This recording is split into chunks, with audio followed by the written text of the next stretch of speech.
교회를 우리 에클레시아라 이렇게 부른다고 말씀드렸습니다. 불림을 받아 나온 존재다. 세상의 지배로부터 불림을, 여기서 말하는 세상은 마귀를 말하는 것입니다. 마귀가 지배하는 세상으로부터 불림을 받아 나왔다. 에크, 프랑, 뭐뭇으로부터 나왔다. 우리는 한 가지 이유로 여기에 모였습니다. 우리를 한자리로 모이게 한 것은 믿음입니다. 우리는 믿기 때문에 여기와 함께 하고자 하는 것입니다. 그렇다면 우리의 믿음이 확신하는 바가 무엇이냐? 우리 히브리서에 보면 10장 34절에 우리는 더 낮고 영원한 우리의 유산이, 우리의 산업이 있음을 믿습니다. 그것을 확신하는 무리들의 모임이 교회입니다. 우리는 하늘에 영구한 산업이 있음을 믿습니다. 우리는 부활을 믿습니다. 세상이 다시금 새하늘과 새 땅으로 변화될 것을 믿습니다. 우리는 무에서 유가 창조되었음을 믿습니다. 우리의 본향은 하늘이라고 하는 사실을 믿습니다. 우리는 곧 돌아갈 것을 믿습니다. 그것을 확신합니다. 그것이 눈에 보이지 않지만 우리는 그것을 확신합니다.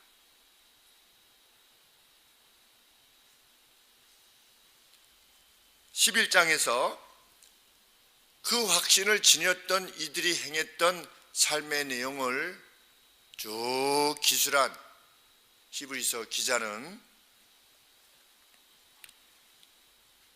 그 확신을 지닌 사람의 삶은 이런 것이다 라고 이렇게 소개합니다. 그런데 그 믿음을 지닌 사람의 삶의 내용은 마치 시합하는 사람의 삶과 같다. 그래서 12장 1절 말씀에 우리 앞에 당한 경주를 경주하며. 그런데 여기서 말하는 경주는 달리기가 아닙니다. 우리 사도 바울은 달리기에 비유하셨죠. 그리고 사도 바울은 달리기에 비유하셨으면서도 동시에 또 박싱 경기, 권투 경기에 우리들의 삶의 내용을 비유하셨습니다. 그래서 우리는 허공을 치는 그러한 시합을 하고 있는 것이 아니다. 그렇게 말씀하신 적이 있습니다. 여기서 말하는 레이스는 어떤 둘이 붙잡고 맞서는 겁니다. 마치 야곱이 천사와 레슬링을 하듯이 레슬링과 같은 것을 의미하는 것입니다. 그런데 확신을 지닌 사람은, 우리가 앞서 언급한 사실에 대한 확신을 지닌 사람은 이러이러한 삶을 살아가야 될 것이다. 이렇게 지금 히브리서 기자가 밝히는 것입니다. 그러면 레슬링을 하려면, 상대하고 맞붙으려면 무엇을 해야 되는 것입니까? 거추장스러운 것이 없어야 되는 겁니다. 몸에 뭐 주렁주렁 달고서 상대하고 레슬링 할 수 있겠습니까? 그러니 거추장스러운 것을 다 벗어놓고 격투를 벌이는 것입니다. 그러면 무엇을 벗어버릴 것이냐? 1절에 보시면 모든 무거운 것과 우리를 쉽게 다른 것으로 유혹하는 그러한 것들을 벗어버리고, 또 얽매이기 쉬운 죄를 벗어버리고, 죄를 벗어버리기 위해서 부단히 애를 쓰면서 하나님의 의의 싸움을, 그 나라를 위한 그 결정을 위해서 분투하는 그것이 믿는 이의 삶이다. 왜? 이 히브리서 서신을 받았던 성도들은 한때 믿음 생활 열심히 했습니다. 충성을 다했었습니다. 그러다가 뒤로 물러난 겁니다. 이제 그만하자. 난 이 정도면 됐어. 나는 여기까지. 내가 하나님을 섬기는 것은 내 여기까지. 그래서 그들의 신앙이 점점 뒤로 물러가고 있었는데도 불구하고 그들은 자신들이 뒤로 물러가고 있음에 대해서 인식도 못하고 안타까워지도 않고 그저 살아간 것입니다. 그래서 히브리서 기자가 이 편지를 보낸 것입니다. 여러분들이요,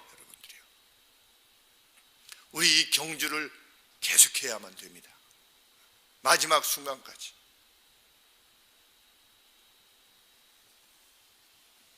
누구에게 초점을 기울이며 2절 말씀에 믿음의 주요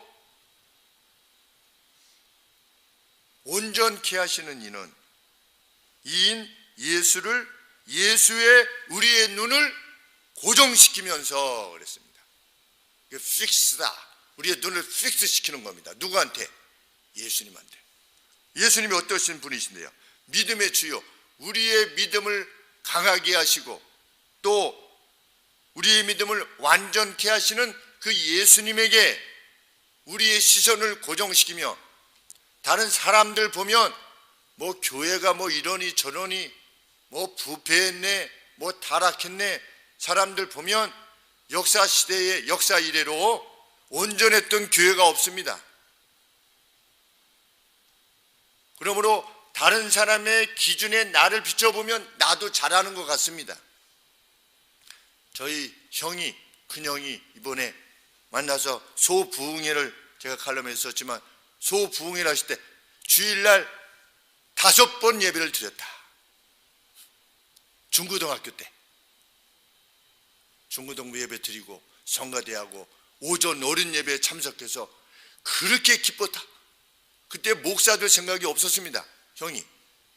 왜냐하면 대학교 때에도 이제 연대 공대 다닐 때 연세대학교 신대 학장님께서 문상희 교수님께서 너 아들 연대 신학대 교수를 만들고 싶으면은 내가 교수로 만들어 줄 테니까 그 공대에서 신과대학으로 전과를 해라. 그러면 내가 교수를 만들어 주마. 왜냐하면 연세대학교 교수 중에 연세대학교를 졸업한 사람이 나밖에 없다. 다 무슨 감리교 신학대학 무슨 신학대학 나오신 분들이 다 교수를 하고 있으니 와서 하라고 했을 때 큰형이 노 했었습니다. 그런데 군대에서 하나님의 콜링을 받은 겁니다. 군대에 있을 때. 그런데 그 형이 중고등학교 때 자신이 5번 예배를 드렸대요. 주일학교 예배도 드리고 주일학교 선생님이었으니까 고등학교 때 우리 예전에는 선생님이 많지 않았지 않습니까? 그래서 고등학교 때 아동부를 가르쳤죠. 고등학교 때 벌써 주일학교 교사를 한 겁니다. 그러니 어린이 예배 주일학교 교사하고 자기 중고등부 예배 드리고 그 다음에 어른 예배 드리고 오후 예배 드리고 주일학교 오후 예배 그리고 저녁 예배 드리고 그래서 아침 일찍 가가지고 고3 때에도 저녁 늦게까지 주일은 공부를 안 했죠. 전혀 공부하지 않았어요. 왜? 하나님이 주일을 지키라고 했으니. 그래서 따라서 저희 작은 형도 공부하지 않았습니다. 저도 공부하지 않았습니다. 그 기쁨이 있었다. 그래서 너무 힘들어가지고 잘 때는 쥐가 날 정도였다. 그렇게 회고하는 부흥회를 지난 금요일인가 목요일날 가서 들었습니다. 조카들하고 다 이렇게 모여서. 그리고 저를 때린 적이 있대요. 저는 기억이 안 나는데 왜 때리는 거 했더니 제가 4학년 때인가 그 정도 됐을 때 주일에 예배 드리고 오후에 화곡초등학교 가서 제가 축구를 했대요. 아니 주일날 그 세상적인 즐거움을 어떻게 할 수 있어? 그래서 저를 때렸대네요. 그래가지고 제가 그 다음부터 못 갔나 봐요. 축구장에. 주일을 온전히 지키기 위해서 우리 이전의 성도인들은 그렇게 애를 쓰지 않았습니까? 그리고 그 교사하면서 멀리서 오는 2명의 학생을 위해서 저희 집에 있는 자전거를 타고 1시간 정도를 가서 아이들하고 이렇게 걸어와가지고 주일날 오후 예배를, 그래서 예배 드리고 나서 다시 아이들을 데려다 주고 왔으니 쥐가 날만도 하죠. 가는데 1시간, 오는데 1시간, 또 가는데 1시간, 그것만 해도 4시간 아니겠습니까? 주일날 뭘 해야 되는가? 우리의 앞선 성도들은 무엇을 했는가? 그랬는데 그때 시대 성도님들은 그것을 일반적으로 그렇게 행했죠. 그래서 참 대단하다. 그리고 주일학교 교사들이 나오지 않는 학생 집에 찾아갔지요.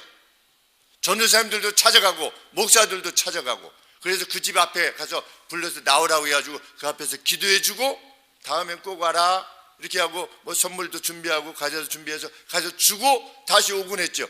이전에는 아동들이 그냥 왔다, 다른 데 놀 데가 없으니까 그냥 왔다. 왜 놀 데가 없습니까? 이전에도 동네가 다 놀이터였는데 오히려 더 뭐 구슬 먹기, 뭐 딱지치기, 뭐 자치기, 산에 가서 뭐 총싸움 놀이 얼마나 많았습니까? 땅 따먹기.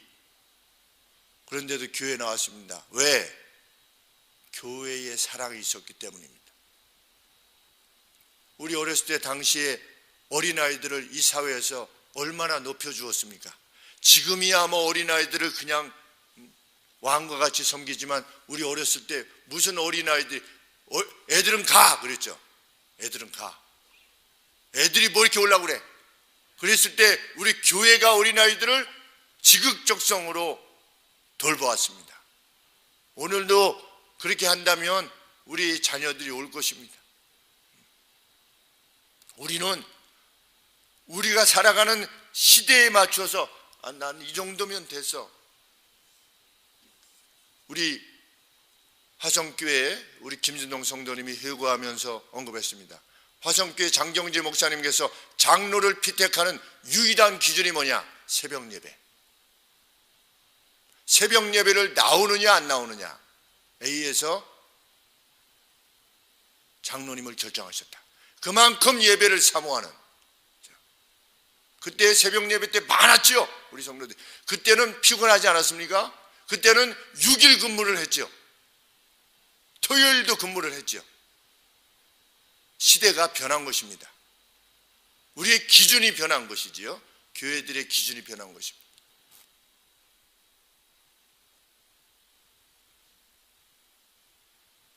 수요 예배도 가득했죠.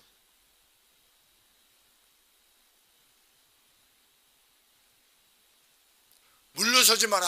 히브리서 기자. 야곱은 죽는 순간까지, 마지막 인정의 순간에 있어서까지 지팡이를 짚고 일어나서 경배했다. 지팡이를 짚고. 누워서 얼마든지 할 수 있지 않겠습니까? 누구를 축복한다. 너 유다 누구를 축복한다. 누구를 축복한다. 얼마든지 말할 수 있지 않겠습니까? 그럼에도 불구하고 그가 어떻게 한 겁니까? 마지막 순간에 온 힘을 기울여서 일어나서 지팡이를 의지해서 경배했다. 그것이 하나님을 경배하는 경배의 내용이었다.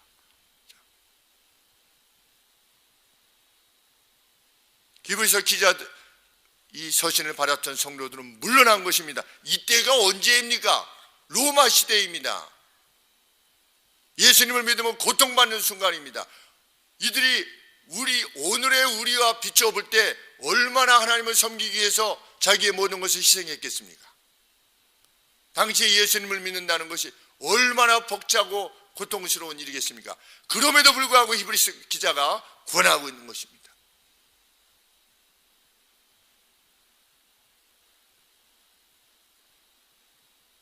죄와 치열하게 싸워라. 치열하게 싸워라. 그러면 먼저 고난을 통해 승리하신 주께서 너희의 믿음을 일으키시고 너희의 믿음을 완성하라.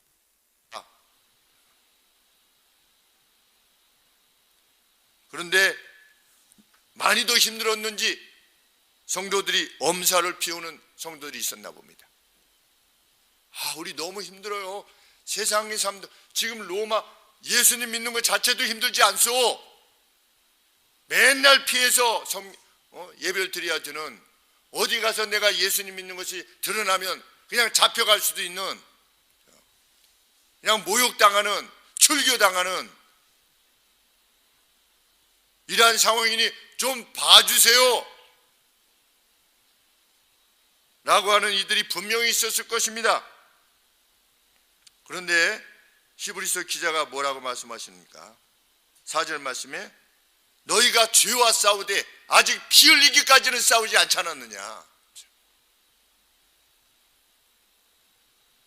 참 애누리도 없다. 격투를 해야 되는데 너희는 아직 피 흘리기까지 싸웠느냐? 붙잡고 싸울 때, 죄와 세상과 그 원리들과 붙잡고 싸울 때 피 흘리기까지 싸웠느냐? 너희의 믿음 그대로 그 본향을 준비하기 위해서 너희들이 피 흘리기까지 싸웠느냐?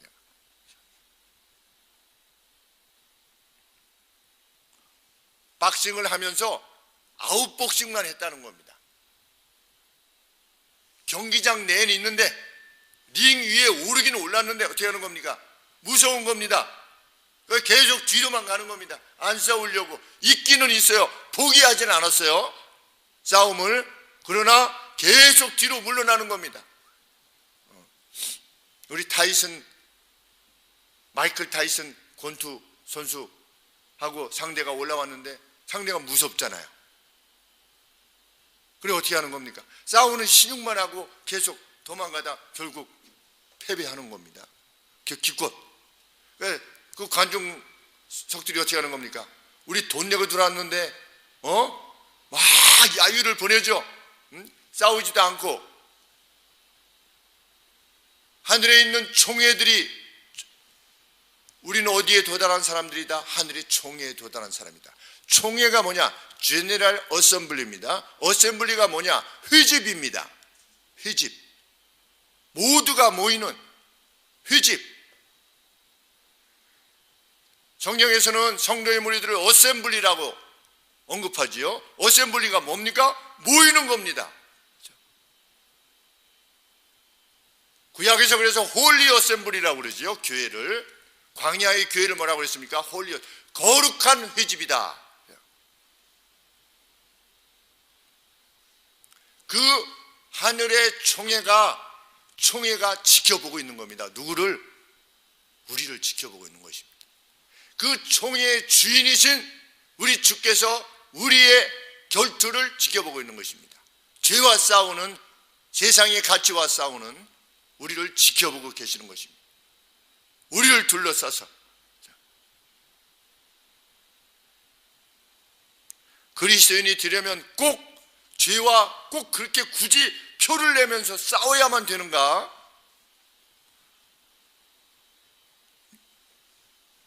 환난을 감수해야만 되는가?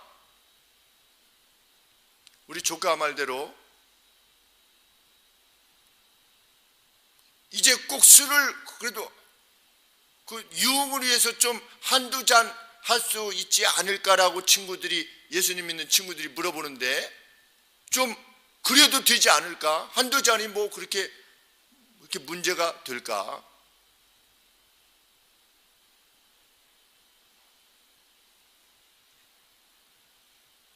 육 절 말씀에 히브리서 기자는 누가 진짜 하나님의 자녀라면 하나님께서는 반드시 훈련의 과정을 거치게 하신다. 예수님 믿는 것이 일생 내내 그리스도로 인한 그 어떤 고통도 없고 슬픔도 없고 핍박도 없고 이런 생애를 만약에 그 누가 살아간다 할 것 같으면 그는 사생아일 뿐이다. 불법의 자녀일 뿐이다.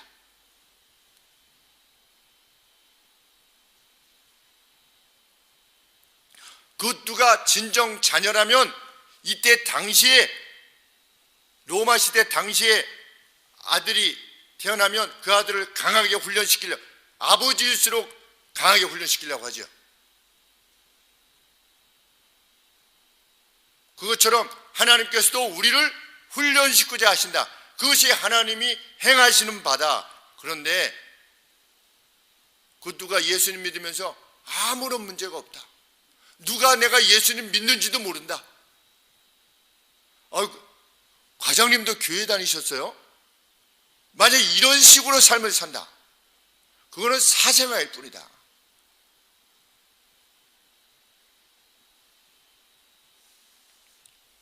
(10절) 말씀에 기자는 죄와의 격투를 통해서 아버지의 거룩을 공유하라 그랬습니다. 아버지의 거룩을 공유해라. 그의 거룩에, 아버지의 거룩에 참여해라. 그것을 공유해라. 아버지를 닮아가라 말이죠.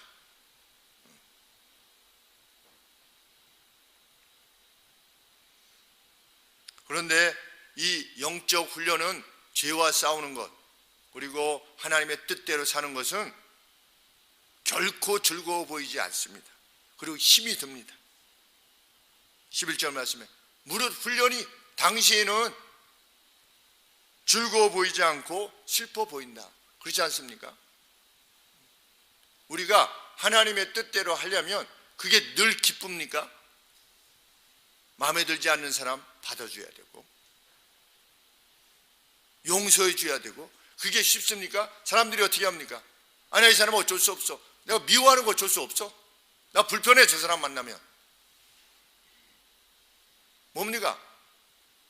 그 싸움을 그만둔다. 하나님은 누구를 미워하지 말라고 했는데 나는 저 사람을 미워할 수밖에 없어. 우리 뒤쪽에 뭐라고 되어 있습니까? 14절 말씀에 모든 사람들로 더불어 평화하라. 이것이 하나님의 명령입니다. 그래서 제가 누구는 이 말씀드리게, 기득권을 논하지 말아라. 기득권을. 이거 성경의 말씀이다. 모든 이들과 평화하라. 평화라는 건 뭐냐? 그냥 나이스하게 안녕하세요 이런 뜻입니까? 모든 사람을 긍휼의 대상으로 여기라는 것이지요. 모든 사람을 사랑해라. 사랑할 사람, 사랑하지 않을 사람, 사랑할 사람, 미워할 사람을 나누지 말고, 마음의 분노를 품지 말고. 이런 훈련이 쉽습니까? 어렵습니다. 저도 일진이 저를 괴롭힐 때 교회 가서 제일 처음에 이제 기도하려고 기도하는데 기도가 안 나와요. 기도가. 나와 싸우자고 그러는데 몇 명이 떼거리로 와서 저랑 싸우자고 그러는데 제가 그 아이들을 위해서 기도가 나오겠습니까? 쉽게. 어떻게 하는 겁니까? 그래서 한 1시간 동안 그냥 이렇게 기도하고 싶은데 기도가 안 나와요. 그래서 그다가 집에 가는 겁니다. 다음 날 또 학교에 돌아오다가 또 교회 2층에 그 성가대실에 들려가지고 그냥 혼자 앉아서 고등학교 1학년 때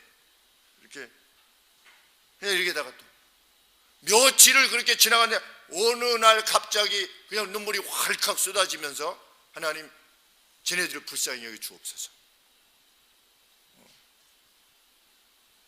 쟤네들이 스트레스를 해결해 주셔서 저를 괴롭히지 않아도 얼마든지 행복한 그러한 생을 살 수 있도록 해 주십시오. 훈련이 쉽지 않습니다. 용서한다는 건 쉽지 않습니다. 저희 어머니께서 저에게 그렇게 말씀하셨습니다. 어렸을 때부터. 고든 건 좋은데 너무 고다서 어떤 사람을 저는 몹쓸 녀석 이렇게 하고 치워놓지 말아라. 어렸을 때부터 저한테 말씀해 주신 겁니다. 왜? 저희 집 기질이 그러니까. 기질이 너무 고다서.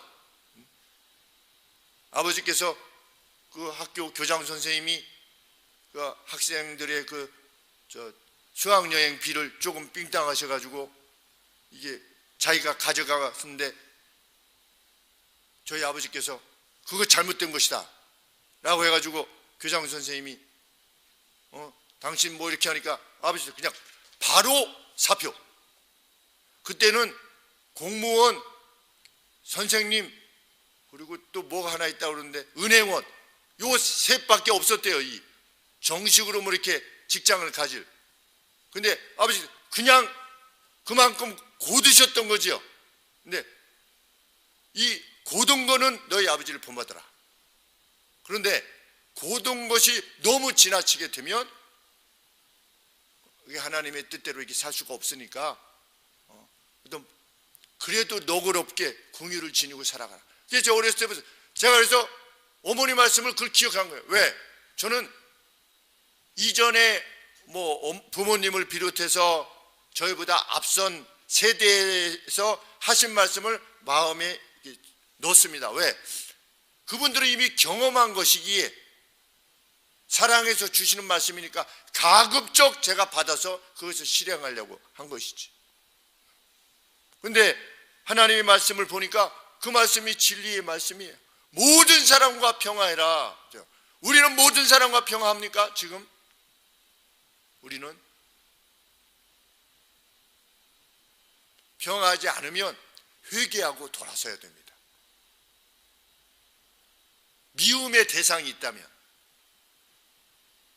그것이 어떤 조직이든 사람이든 개인이든 단체든 정당이든 그것이 어떤 것이든 미움이 있다면 내어놓아야 됩니다. 그것이 죄와 싸우는 겁니다. 그 싸움이 없다면 사생하다.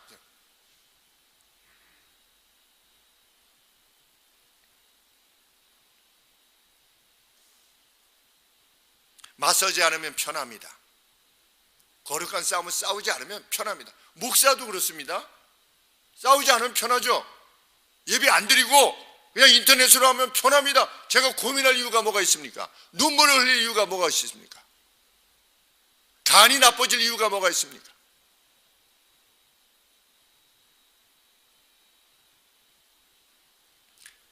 힘듭니다.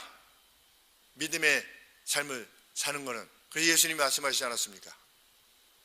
누구든지 나를 따르려거든 자기를 부인하고 자기를 부인해라. 나의 옷다움을 부인하고 자기 십자가를 지고, 자기 십자가 뭡니까? 자기를 죽이는 겁니다. 예수님이 죽으신 것처럼 자기를 죽이는 것입니다. 이 안에 있는 악을 훅 올라오는 그러한 것들을 죽이는 거지요. 저도 차가 확 끼어들 때 마음에 욱 올라오는 거 죽이는데 꽤 오래 걸렸습니다. 한 55살 정도 되니까 이제 죽었어요. 그 전까지는 목사가 됐는데도 그게 잘 안 죽었어요. 그래도 끼어들고 나서 깜빡깜빡 미안하다고 깜빡깜빡하면 좀 난데 그냥 깜빡깜빡 안 하고 그냥 계속 이렇게 가면, 근데 그거 죽이느라고 시간이 꽤 걸렸는데 이제는 죽였습니다. 참 감사한 일이 아니었어요. 그러니까 하나씩 죽이는 거죠.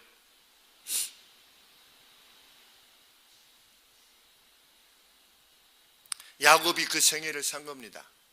130년을 살았을 때 바로가 물지 않았습니까? 너 몇 살이냐? 그러니까 뭐라고 그랬습니까? 험악한 세월을 보냈나이다.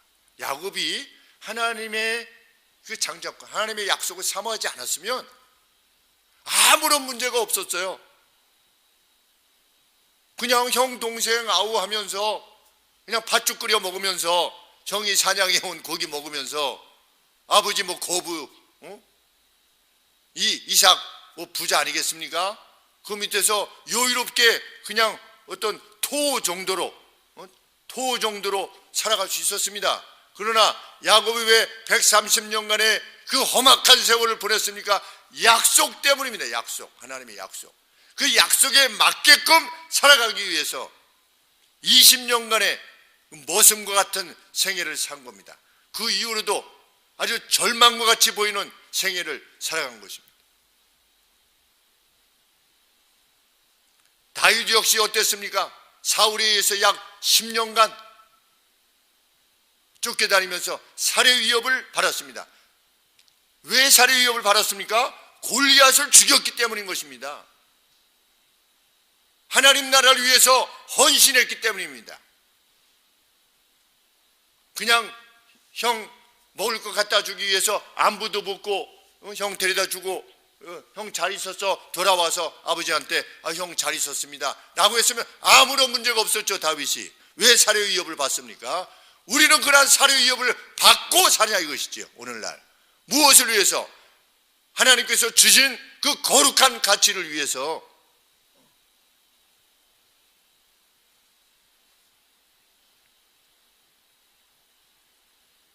그런데 하나님께서 그러한 야곱에게 무엇을 허락하셨습니까? 임종시에 딛고 일어서는,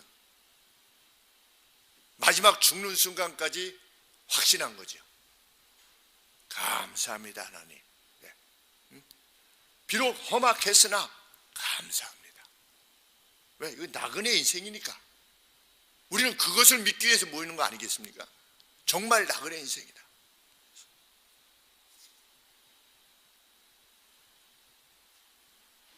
다윗이 마지막 죽을 때 뭐라고 표현했습니까? 하나님께서 나보고 뭐라고 그랬다? 아침 햇살과 같은 존재라고 나를 말씀하셨다. 그 기쁨의 유언을 남기고 다윗이 세상을 떠납니다.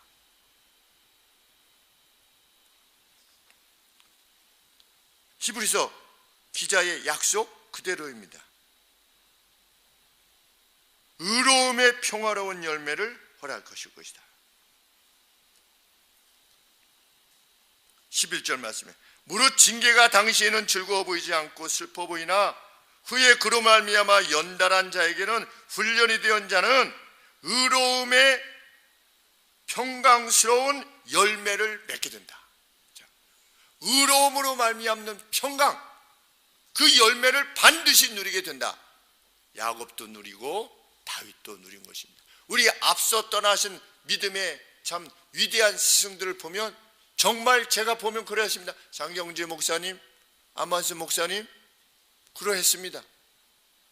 가남으로 먼저 떠난 이철로 목사님,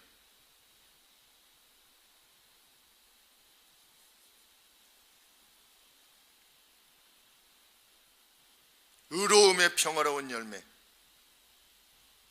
오츠카 회사 다닐 때 지금은 동아제약 사장님이 되어 계신 엄대식 선배가 그렇게 말했던 것처럼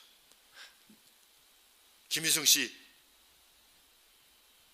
나이롱 신자도 참으로 믿는 사람이 있음을 기뻐합니다. 보고 싶어합니다. 이게 뭡니까? 이게 의로움의 열매입니다. 뭐 다른 의로움이 있습니까? 무엇한 겁니까?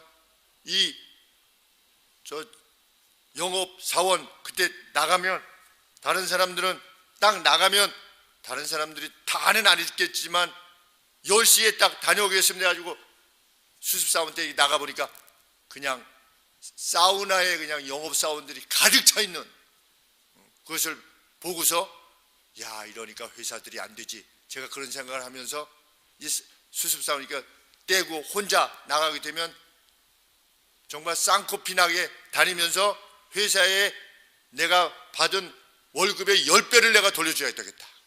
하나님께서 이 회사에 내가 목사가 되기 전까지, 신학대학원 가기 전까지 나를 여기에 보내셨으니까 여기에도 뜻이 있으실 것이니까 나를 뽑아준 이 회사에 나한테 준 월급의 10배 이상은 내가 반드시 돌려주마. 이렇게 해가지고서 열심히 했죠.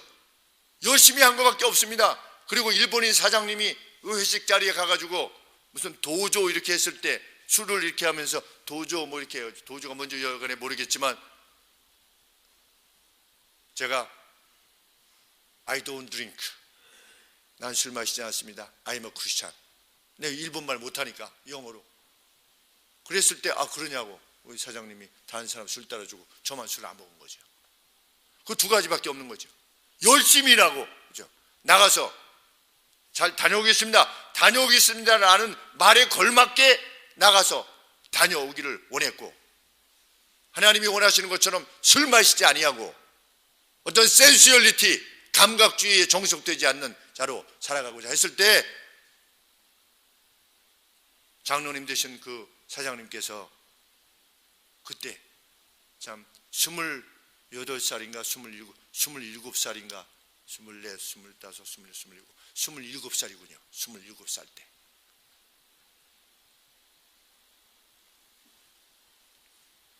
최근에 한 자매님으로부터 이런 말씀 들었습니다. 죄와 싸우다 보면 사랑하기만 해도 시간이 부족하구나, 이걸 깨닫게 됩니다. 내 남은 시간이 사랑하기에도 시간이 짧구나, 누굴 뭐 미워하고 뭐 이러고 할 시간이 없구나, 이걸 깨닫게 되었습니다 하면서 환하게 웃는 모습을 제가 이렇게 접할 때 이것이 하나님이 주신 은혜구나. 이것이.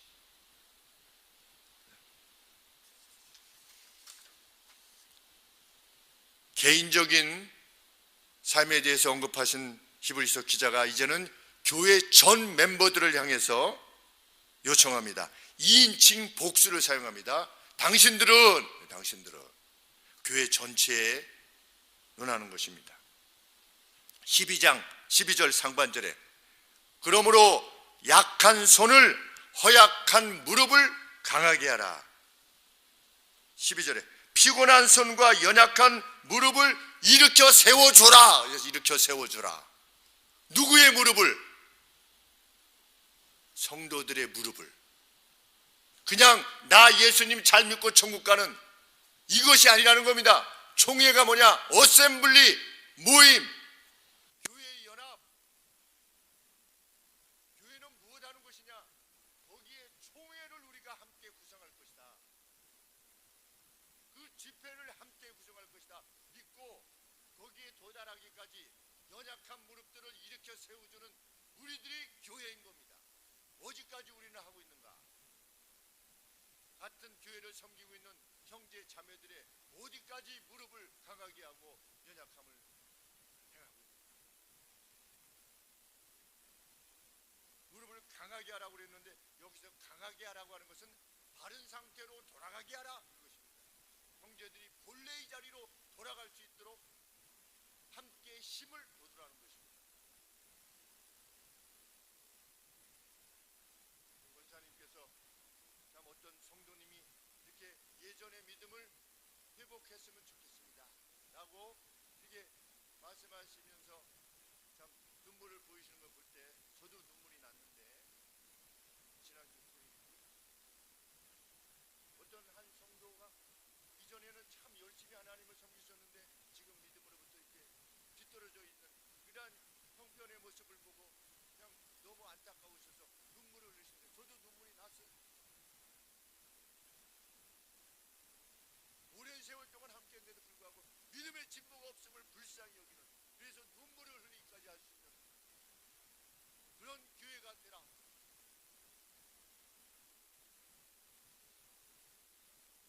너희의 발을 위한 오동길을 만들어라. 너희들의 발을 위한.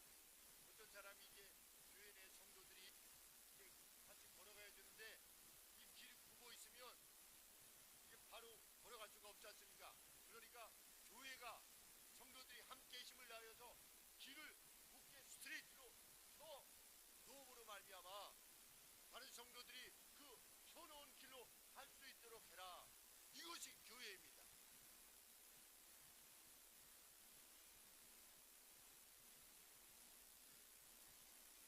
그것이 13절에 너희 발을 위하여 곧은 길을 만들어 저는 다리로 하여금 조인트에서 벗어나는, 그렇게 되지 않고 고침을 받을 수 있도록 연약한 이들이 용기를 내어 갈 수 있도록 하라.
조금 지나면 이러한 날들도 기쁨으로 회고될 날이 올 것이라 믿습니다. 우리 그때 그렇게 예배 드렸지, 예배 드리다가 방송이 끊어져 가지고 이렇게 됐었지 않은 그런 날들이 또 곧 있게 되리라 믿습니다.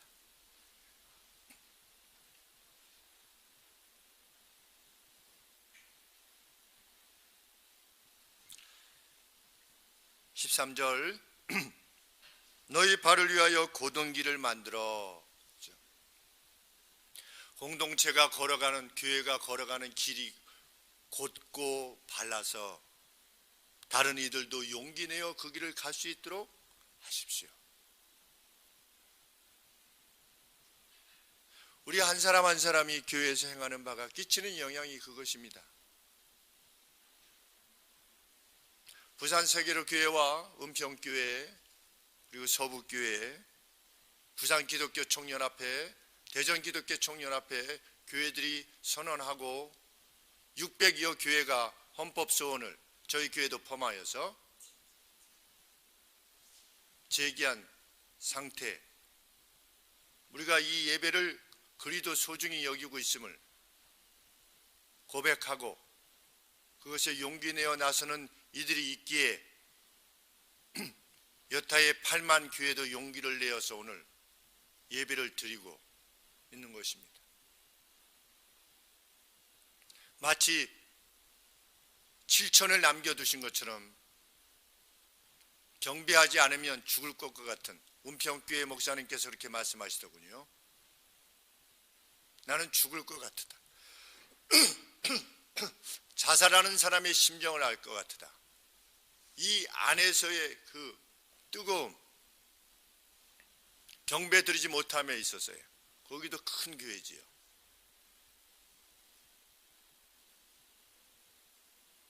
작은 규모의 교회들이 그러한 결정을 내리기는 그래도 다소 그렇게 어렵지는 않을 것입니다. 그러나 그렇게 대규모의 교회들이 그러한 결정을 내린다고 하는 것은 정말 하나님 앞에서의 용기가 아닐 수 없고, 그러한 결정을 내리는 장로님들이 참 존경스럽고, 그것이 옳다라고 믿고 가는 성도들이 참 뜨겁게 사랑하고 싶고, 보지는 못하지만 눈물이 나는 것입니다. 왜? 우리는 같은 신앙을 지닌, 같은 확신을 지닌 이들이기에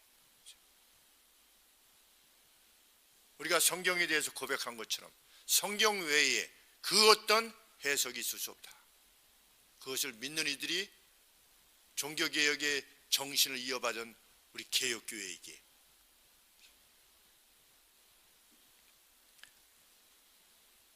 계속해서 기도해 드려야 될 것입니다.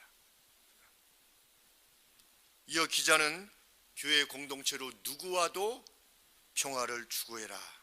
또한 그것이 없이는 그 누구도 주를 볼 수 없는 성화를 추구하라. 성화를 추구해라. 거룩해짐을 추구해라. 우리는 얼마나 우리의 5년 전에 비해서 10년 전에 비해서 더 성화되었는지 스스로 물어야 될 것입니다. 우리는 얼마나 발전이 있는지. 사람들이 그렇게 말하지요. 사람 안 변해. 우리들 스스로는 어떻게 생각하십니까? 사람의 어떤 변화에 대해서. 사람 잘 안 변해. 해도 소용이 없어. 그렇게 혹 믿지는 않습니까? 그럼 우리 자신에 대해서는 나도 잘 안 변해. 이것이 우리의 믿음이어야 되느냐? 아니라는 것이죠. 그럼 김 목사가 보았을 때, 김 목사 자신도 그렇고, 김 목사가 보았을 때 저랑 십수년씩 같이 믿음 생활했던 성도님들이 그 진보 성화를 위한 추구의 삶의 내용은 얼마나 변했는가. 그 변화에 대해서 혹 김 목사는 느끼지 못한다 할지라도 배우자는 얼마나 느꼈는가. 배우자는 오늘 서로 집에 가서 물어보시죠. 나 얼마나 변했어? 5년 전에 나 하고, 나 10년 전에 내 모습하고 지금의 현재에 나하고 내 모습이 얼마나 변했어. 당신 많이 진보했어. 당신 멋있어졌어. 난 그런 당신을 존경해. 사실은 교회는 그런 곳이라는 겁니다. 그 변화를 확신하는 모임이 이게 교회인 것입니다. 세상의 조롱을 넘어서야 되지 않겠습니까? 세상의 조롱을. 목사가 왜 주일날 예배 드리려고 그러냐? 헌금을 거두려고 한다. 듣지 않습니까? 우리가. 교회는 지들만 안다. 우리는 그 조롱을 넘어서야 되잖아요. 그간에 그렇게 하지 못했기 때문에, 만약 우리가 그렇게 했었다면 예전에 우리 교회들이 시골, 제가 어렸을 때 시골에서 비난받아도, 예수쟁이라고 비난받아도 우리를 조롱하진 않았죠. 왜? 믿음 안에 살았으니까. 그들의 삶이 그들을 조롱할 수 없게끔 살았으니까. 왜 모이지 말라고 하는데 자꾸만 모이는 거야? 그런 말이 나올 수 없었을 것입니다. 예전에는 교회는 도둑도 안 들어왔지요. 못 들어왔습니다. 왜? 여기는 어떤 신적인 존재가 함께하는 곳이요, 그렇게 예배드리는 곳이라고 도둑들도 얼핏 두려움을 지녔기 때문에. 왜? 누구 때문에 그런 것입니까? 믿는 성도들 때문에 그렇게 된 것입니다. 근데 요새는 교회 뭐 좋은 것이, 우리도 1층에 우리 처음에 이사 왔을 때 바로로 이렇게 뚫으려고 해가지고 1층 문이 이렇게 구부러진 겁니다. 그리고 저 1층 계단 올라오는 거기 또 이렇게 헐렁헐렁한 이유가 바로를 대고 그걸 열려고 했던 거예요. 왜? 처음에 교회가 이게 왔으니 좋은 물품들이 있겠거니 해가지고 그것을 먹으려고 한 것이죠. 네. 교회가 이렇게 된 것입니다. 근데 우리가 지나면서 그래도 감사한 건 뭡니까?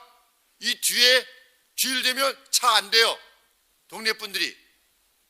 여기는 우리 주일날 예배 드리는 공간이다 라고 인정해 주시는 겁니다. 차 댈 데 없어요.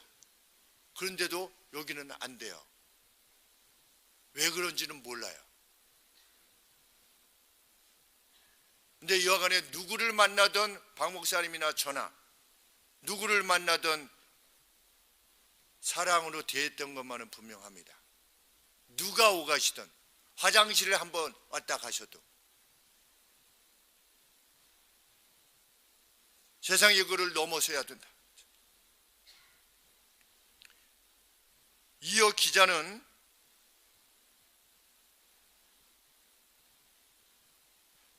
교회는 교회 내에 있는 쓰디쓴 뿌리를 제거하라, 이렇게 되어 있습니다.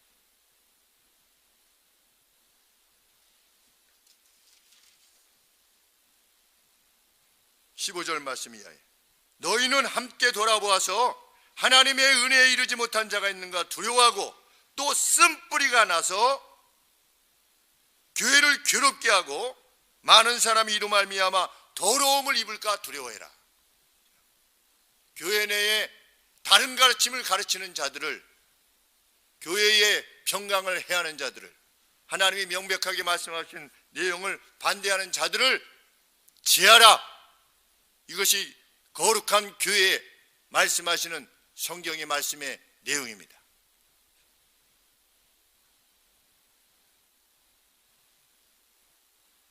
에서와 같이 세속적인 관점에서 교회를 바라보는 그런 자를, 그렇게 교회를 이해하는 자를 결코 용납하지 말라.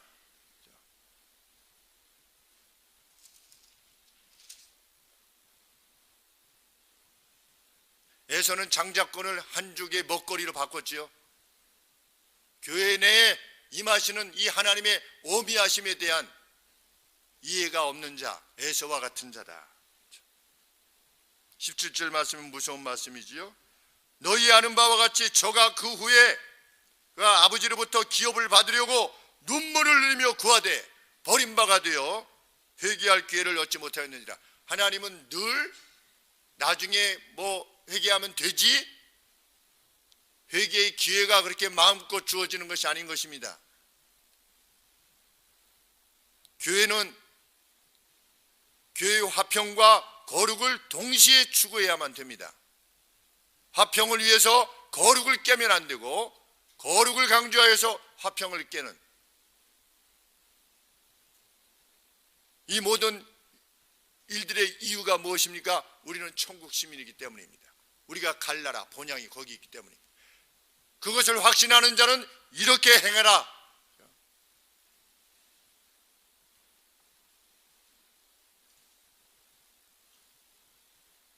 히브리서 기자는 우리가 이렇게 해야만 되는 분명한 이유 중에 하나를 이렇게 밝힙니다. 모세가 율법을 받았을 때 땅이 진동했다. 이것은 하나님의 심판이 얼마나 두려운 것인가를 이렇게 일깨워주는 어떤 징조였다.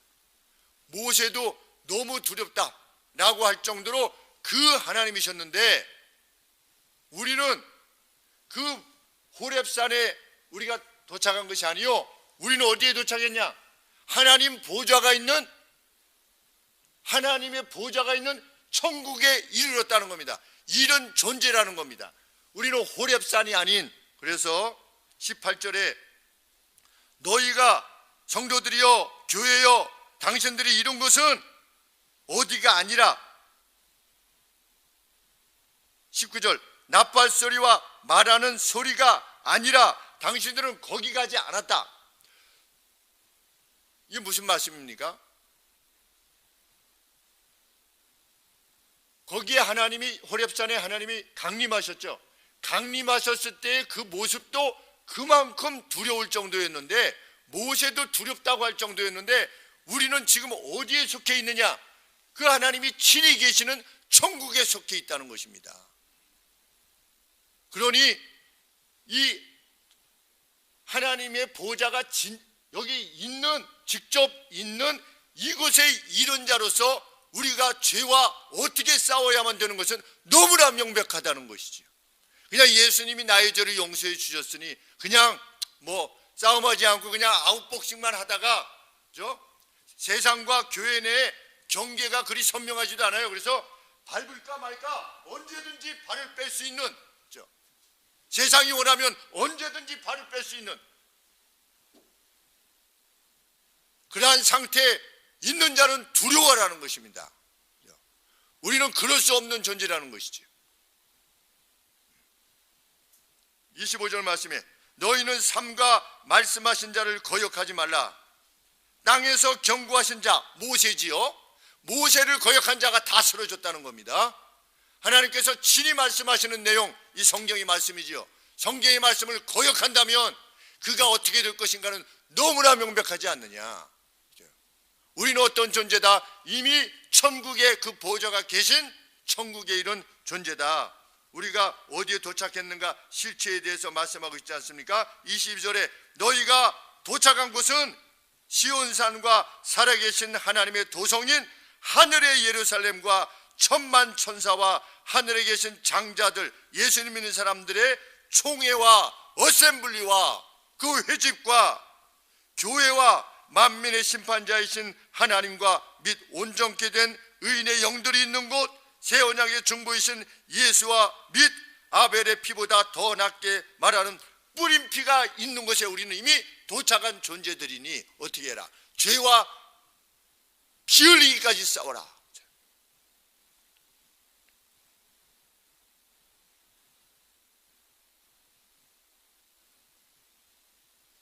하나님께서는 그때 땅을 진동하셨다고 합니다. 그런데 이제는 어떻게 할 것이다? 27절에 이 또 한 번이라 하시면 진동치 아니하는, 쉐이크하는, 막 이렇게 흔들리는, 진동치 아니하는 것들을 영원케 하기 위하여 진동할 것들 곧 만든 것들에 변동될 것을 나타내십니다. 말이 굉장히 어렵죠. 하나님께서는 26절에 보시면 내가 또 한 번 땅만 아니라 하늘도 쉐이크하리라. 새 창조를 이룰 것이라는 것입니다. 왜? 지금 만들어진 것들 가지고서는 우리가 완전히 거할 수가 없대요, 영원히. 그래서 현재에 이어진 모든 것들을 다시금 쉐이크하고 다 성경 말씀의 표현에 의하면 불로 다 태워서 새로운 하늘, 새 땅을 만들어내실 것이다. 그것을 우리는 확신하는 겁니다. 그 확신을 지닌 사람이 여기 계신 겁니다. 그러면 그 새하늘과 새 땅을 이루실 분이 어떤 분이시냐? 죄와 결코 상관하실 수 없으신 분이시다. 죄와 싸워야 된다는 겁니다. 거룩과 의로움을 위해서 싸우는 존재로 일생을 살아야 된다는 것이죠. 근데 그것은 의무감만이 아니라 28절 말씀에 우리가 진동치 못할 나라를 받았은즉, 이미 받았어요. 우리는 뭐 잘못하면 못 가요 이게 아니고 이미 받았기에 은혜를 받자 그랬는데 감사하자 이렇게 되어 있습니다. 감사하자, 그레티튜드 하자, 하나님께 감사하자. 감사하는데 무엇을 가지고 하자? 경건함과 두려움으로 감사하자 이렇게 되어 있습니다. 감사의 경배를 드리자. 하나님이 받으실 만한 경배는 무엇입니까? 두려움. 우리가 이 전에 나올 때 정말 하나님 앞에 나오는 그 두려움, 떨림, 하나님의 그 오미하심에 합당한 그 두려움을 가지고 이 전에 나오는 것입니다.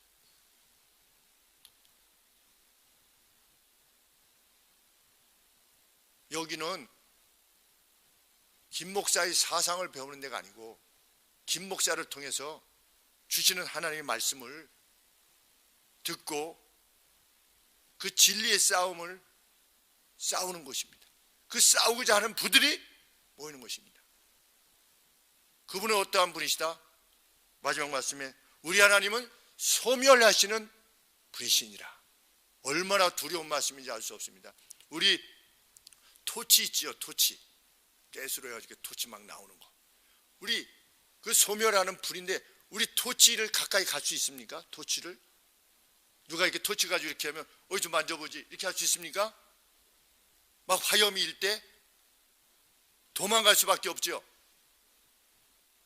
그것처럼 우리 하나님은, 우리가 뵈는 하나님은 죄를 가지고서는 도저히 그 앞에 나아갈 수 없는 그런 존재라는 것이죠. 우리가 예수 그리스도의 은혜로 말미암아 구속을 얻었으나 우리가 짓는 죄는 여전히 주 앞에 그만큼 극도로 악한 것이라는 것을 인식하고 죄의 명령을 어긴다고 하는 것은, 죄의 말씀만 바대로 살지 않는다고 하는 것은, 주의 말씀을 들어 권하는 말씀에 따르지 않는다고 하는 것은 하나님의 말씀을 멀리하는 것임이 분명하다는 것을 인식하라는 것입니다.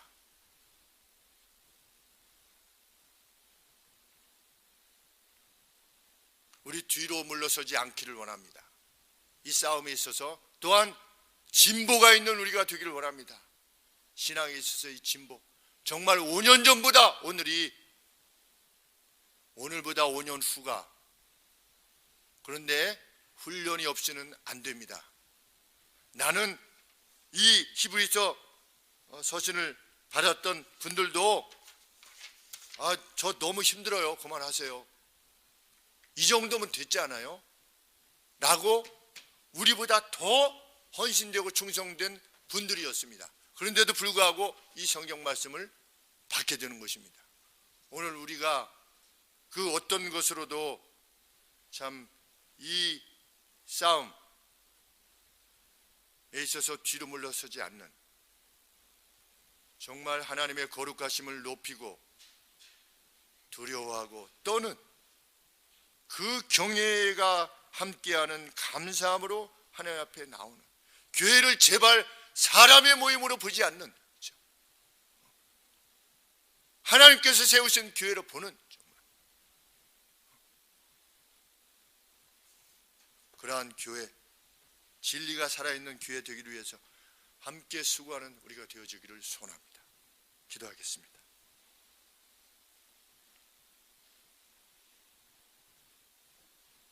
하나님, 쓰디쓴 슬픔 가운데 사랑으로 권면하는 히브리서 기자의 말씀을 듣습니다. 오늘 우리들의 교회의 모습이 아닐까 생각해 봅니다. 실로 우리 어릴 적 교회만 생각을 해도 그 충성됨이 어떠한 것인가에 대해서 생각해 보게 됩니다. 호적에서 파냄을 받고 부모에게 매를 맞아도 하나님 그 가운데서도 힘을 다하여 교회를 사랑하고 제사 지내지 않기 위해서 하나님 친족들에게 모진 비난을 받았던 그날들, 주일 오전 예배, 오후 예배, 어린이 예배, 수요 예배, 토요 예배, 그들의 헌신들을 기억합니다.